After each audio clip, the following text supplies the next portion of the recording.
Morning students, how are you? Hope you feeling good at home. We have started unit 2 kinematics and we have discussed about the distance and displacement and difference between distance and displacement. Now we will discuss about the uniform motion. हम किसी भी object के किसी भी body को uniform motion में कैसे करेंगे, जैसा कि नेम इंडिकेट कर रहा है, यूनिफॉर्म मतलब सेम, मोशन मतलब बॉडी चेंजेस इट्स पोजीशन। यदि बॉडी अपनी पोजीशन चेंज कर रही है, बॉडी अपनी पोजीशन को चेंज कर रही है, ठीक है, और उसका मोशन सेम रहता है, ठीक है। तो हम यूनिफॉर्म मोशन को डिफाइन कर सकते हैं कि कोई भी बॉडी यूनिफॉर्म मोशन में कब होगी, जो को इक्वल डिस्टेंस ट्रैवल करती है इक्वल इंटरवल्स ऑफ टाइम, या we can say that an object is said to be in uniform motion if it covers equal displacements in equal intervals of time. To understand it more clearly, for example, एक body distance travel करती है आपका 10 metre, ये simply हम कह सकते हैं 1 metre इन 1 second, 2 metre इन 2 second, अगला 1 मीटर कितने सेकेंड में किया, 1 सेकेंड में किया, 3 metre in 3 second. An object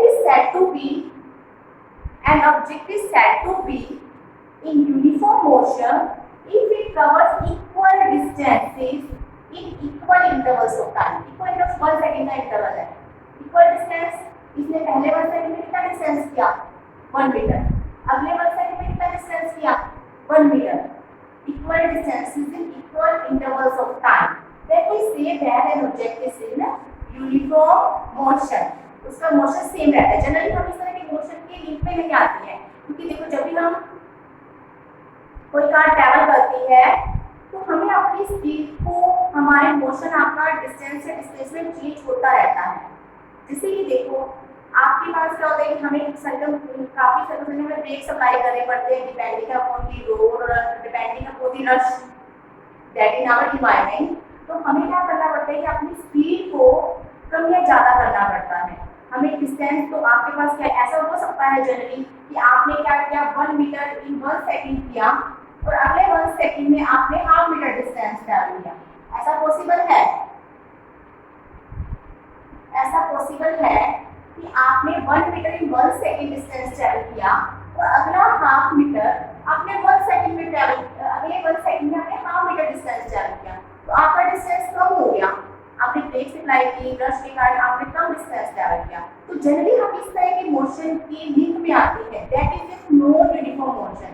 मतलब इस केस में आपकी स्पीड सेम रहती है। स्पीड क्या होता है, डिस्टेंस अपॉन टाइम, तो इसमें टाइम कितना है, 1 सेकेंड, डिस्टेंस कितना है, 1 मीटर, तो डिस्टेंस अपॉन टाइम, स्पीड कितनी होगी, 1 मीटर पर सेकेंड। इसमें आपके पास डिस्टेंस कितना है, 2, टाइम कितना है, 2 सेकेंड, 2 मीटर इन 2 सेकेंड, तो आपके पास कितना आ गया, 1 मीटर पर सेकेंड। हर केस में आपकी स्पीड सेम आ रही है, तो बॉडी की स्पीड तो हमें कभी भी सेम ही रहती है, हमें अपनी स्पीड को कम या ज़्यादा करना पड़ता है, ठीक है। तो इस तरह के मोशन को हम यूनिफॉर्म मोशन बोलते हैं, जिस केस में आपकी स्पीड सेम रहती है, और जिस मोशन में आपकी स्पीड सेम नहीं रहती वो आपका कौन सा मोशन होता है, नॉन यूनिफॉर्म मोशन। तो जनरली हमें डिफाइन करना हो यूनिफॉर्म मोशन को, तो हम कैसे डिफाइन करेंगे, an object is said to be in uniform motion if it covers equal distances or displacements in equal intervals of time, however small these intervals may be. ये small हो सकते हैं these intervals, but if equal distances in equal interval of time, जैसे कि मैंने आपको explain किया, तब हम कहेंगे कि ऑब्जेक्ट आपका किसमें होगा, यूनिफॉर्म मोशन में। और यदि हम नॉन यूनिफॉर्म की डेफिनेशन दे, एक अदर टाइप है आपका नॉन यूनिफॉर्म मोशन का, non-uniform motion if object cover unequal distances, this is unequal distances in equal interval of time। अगले 1 सेकेंड में 1 मीटर, अगले 1 सेकेंड में उसने कितना डिस्टेंस किया, हाफ मीटर, मतलब टोटल तो आपका 1.5 मीटर हो गया, मतलब आपका 2 सेकेंड में कितना हो गया, 1 मीटर हाफ मीटर। तो if a body covers unequal distances in equal interval of time, then object is said to be in non-uniform motion. And generally we are concerned with the non-uniform motion in our daily life. Okay, please understand this topic clearly. Uniform motion and non-uniform motion. In uniform motion, your speed is same. Body covers equal distances in equal interval of time. However small these intervals may be. But in non-uniform motion, body is said to be non-uniform motion if it covers unequal distances in equal interval of time, however small these intervals may be. Dear students, please note this.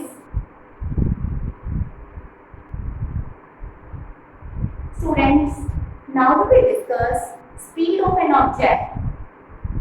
अभी हमने समझा कि जिस case में speed क्या है आपका uniform motion in body का equal distance equal interval of time, मतलब स्पीड आपकी सेम रहती है. स्पीड आपकी सेम नहीं रहती तो body is said to be non uniform motion. तो सिंपली हम स्पीड क्या कह सकते हैं कि बॉडी आपका कितना डिस्टेंस ट्रैवल करती है कितने टाइम में, तो उससे हम क्या निकाल सकते हैं कि बॉडी की स्पीड कितनी है. तो speed of an object, speed of an object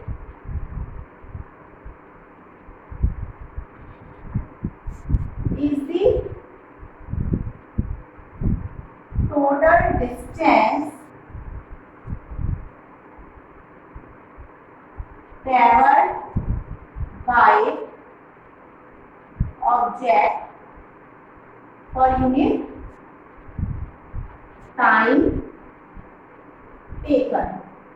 तो स्पीड को हम कैसे करते हैं? By formula, it is total distance by total time. Here speed is simply the total distance, as आपको पता है कि total distance by total time. मतलब आपके पास जैसे एक बॉडी 5 किलोमीटर डिस्टेंस ट्रैवल करती है 1 आवर में, तो 1 आवर में 5 किलोमीटर डिस्टेंस ट्रैवल कर रही है, उसकी स्पीड क्या होगी? टोटल डिस्टेंस कितना है? 5 किलोमीटर, और टाइम कितना है? 1 आवर. तो आपके पास 5 किलोमीटर पर आवर की क्या है? स्पीड है. ठीक है, तो speed of an object is the total distance by में total time. One more thing, speed की जो एसआई यूनिट्स होती हैं, स्टैंडर्ड इंटरनेशनल यूनिट बोलते हैं इसको हम, जो हम फर्स्ट यूनिट में डिस्कस करेंगे. SI unit of speed is,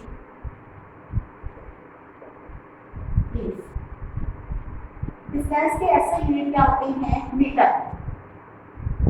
speed equal to distance कितनी होता है? ऐसा यूनिट मीटर, और टाइम भी कितना होते हैं? सेकंड. तो ऐसा unit of speed is metre per second. इसमें CGS, यहाँ पे C क्या पता है? सेंटीमीटर, G ग्राम और S सेकंड.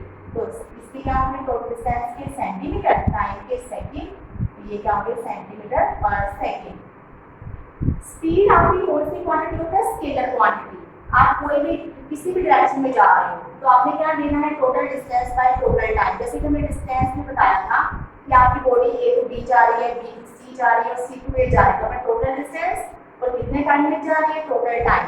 तो speed of motion any direction, तो आप कह सकते हैं कि आप इनके साथ पर्टिकुलर डायरेक्शन एसोसिएट नहीं करते, तो एनी डायरेक्शन, तो आप क्या कहते हैं? Speed is your scalar quantity, no direction is associated. तो आप इसको कहोगे speed is your scalar quantity. Please note down this in your notebook. Now students, we will discuss first one types of speed. First आपकी क्या है? Uniform speed. Uniform speed मतलब speed आपकी क्या रहती है? सेम रहती है. स्पीड कब सेम रहेगी? जब आपकी बॉडी क्या करेगी? Equal distance with equal interval of time. तो आपके पास हम कह सकते हैं कि if a body covers equal distance with equal interval of time, then body is in uniform speed. Suppose body आपकी every second 5 centimetre distance travel करती है, 1 सेकंड में 5 सेंटीमीटर डिस्टेंस. ठीक है, तो आप इसका यूनिफॉर्म स्पीड का ग्राफ कैसे ड्रॉ कर सकते हो? आपको देखिए इस एक्सिस से हमेशा हम कर देते हैं टाइम, और इससे आपको क्या लेना है? आपके पास डिस्टेंस, मतलब आपका डिस्टेंस और टाइम हमेशा सेम रहना चाहिए, बट स्पीड आपकी क्या रहेगी? यूनिफॉर्म. 1 सेकंड में 5 सेंटीमीटर, अगले 1 सेकंड में टोटल 10 हो जाएगा, अगले 1 में 5, और 2 सेकंड में कितना हो जाएगा 10 सेंटीमीटर। तो टोटल डिस्टेंस कितना हो गया 10, टोटल टाइम 2, तो स्पीड कितनी आएगी 5, इसमें स्पीड 5 बाई 1 5, अगले 1 सेकंड में 3 4, 1 के लिए आपके पास आ गया 5, 2 के लिए 10, 3 के लिए 15, 4 के लिए 20।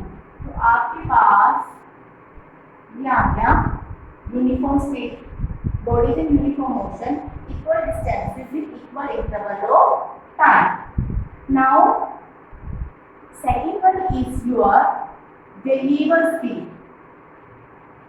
Variable speed जनरली हम वेरिएबल स्पीड बॉडी की आप जो भी लेंगी 1 सेकंड में इसमें कितना डिस्टेंस चलेगा 5 सेंटीमीटर, अगले 1 सेकंड में भी 5 सेंटीमीटर, तो डिस्टेंस आपका कम या ज़्यादा हो सकता है, ठीक है। तो उस if a body covers unequal distances in equal interval of time, then body is said to possess a variable speed.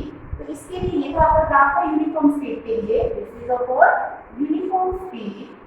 Variable speed के लिए जो आपका ग्राफ होगा वो आप ले सकते हो, यहाँ पे आप टाइम लोगे, यहाँ पे आप क्या लोगे सॉरी डिस्टेंस। तो मान लो कि आपने पहले 1 सेंटीमीटर बॉडी में 5 सेंटीमीटर लिया, अगले 2 में उसने कितना लिया, यहाँ पे 10 था, मतलब अगले 2 में उसने लिया 7, 3 में उसने लिया 12, तो यहाँ पे 5, यहाँ पे 7 और यहाँ पे आपका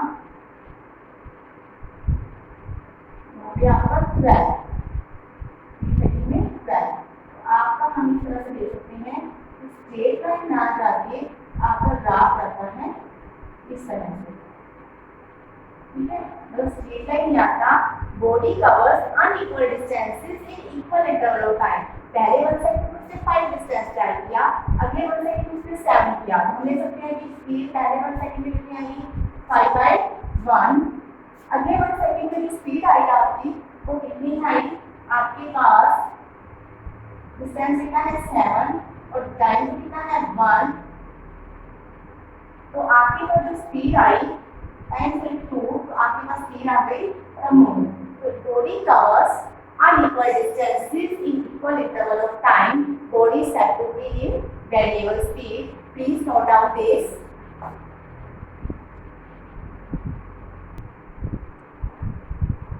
Now we will discuss about the average speed and instantaneous speed. Average speed, हम किसी भी चीज का एवरेज कैसे लेते हैं कि आप जितनी भी वैल्यूज गिवन हैं उन सभी का ऐड करते हैं। जैसे हमें अपने ही मार्क्स का एवरेज चाहिए, हमने कितने मार्क्स ऑब्टेन किए हैं, तो आपके पास 5 सब्जेक्ट्स हैं, 5 subject that is about 500 marks, उसमें आपने टोटल आपने कितने ऑब्टेन किए हैं, आपने टोटल कितने ऑब्टेन किए 5 सब्जेक्ट्स हैं, 5 से डिवाइड कर दो तो टोटल आपके कितने मार्क्स आए हैं, सबको ऐड करोगे by 5, that is your average. तो हम एवरेज निकाल सकते हैं। इस तरह से हम एवरेज स्पीड निकाल सकते हैं कि बॉडी में कितना एवरेज, बॉडी की एवरेज स्पीड कैसे है कितनी है। देखो हम जनरली लिंक होते हैं वेरिएबल स्पीड के साथ, हमारी जो बॉडी है पहले 1 सेकंड में डिस्टेंस ट्रैवल कर रही है, पहले 1 सेकंड में बॉडी डिस्टेंस ट्रैवल किया 5 सेंटीमीटर, अगले 1 सेकंड में उसने 7 सेंटीमीटर, अगले 3 सेकंड में उसने 12 सेंटीमीटर। क्योंकि जनरली हमारे पास नॉन यूनिफॉर्म मोशन होते हैं, हम गाड़ी को सेम स्पीड से नहीं गा सकते, हमें अपनी स्पीड को कम या ज़्यादा करना पड़ता है, तो हमारा जो डिस्टेंस है उसके अकॉर्डिंग चेंज होगा। तो उस केस में हम एवरेज स्पीड फाइंड आउट करते हैं कि बॉडी की एवरेज स्पीड कितनी है, हमारी गाड़ी में एवरेज कितना दे रही है। तो average speed is the total distance, जो भी हमारा टोटल डिस्टेंस आएगा, जहाँ जैसे हमने कहीं से स्टार्ट किया हमारे मोशन को, जहाँ जिस लोकेशन पे हमें जाना है, तो हम उसका टोटल डिस्टेंस देंगे कि कितना हमने टोटल डिस्टेंस ट्रैवल किया है और कितने टाइम में किया है, तो वो आपकी क्या आ जाएगी एवरेज स्पीड। तो जनरली हम एवरेज स्पीड को हम कैसे करेंगे, सॉरी टोटल